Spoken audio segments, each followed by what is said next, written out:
creativity that I have inside my mind, it is every day it explodes more and more and more. With the ideas that I have coming across, that are running through my mind, I can't contain myself.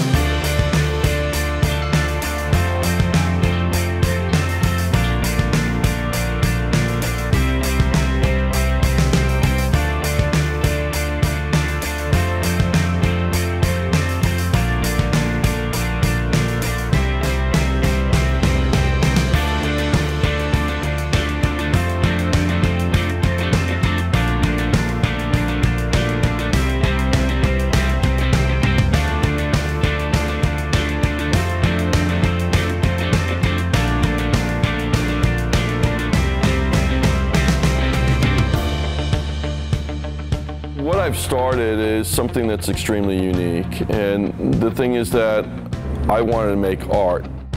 The more that my ideas inspire me, the more that inspires me to get more ideas, and I build on that.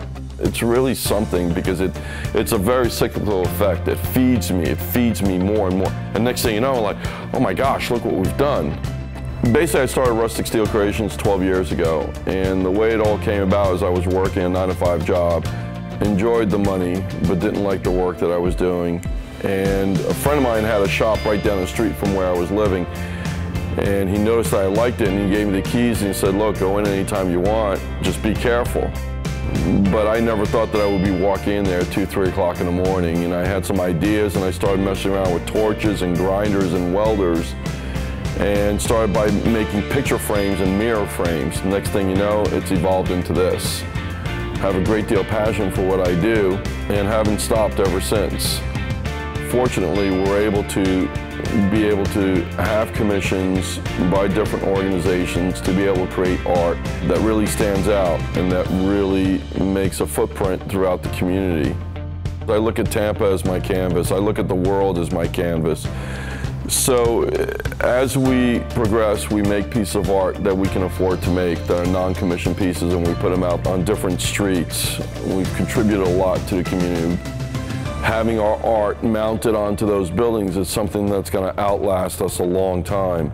But, you know, at the same time, it's about what we're able to give back, and we work with a lot of recycled metals. That's the fun part about it. Because we take junk, we clean it up, weld it up together into different shapes of creatures and dogs and animals of different sorts. And to be able to do something like that, we're recycling, we're thinking green, we're creating things that most people wouldn't think of. And when you're able to do something like that, it inspires others.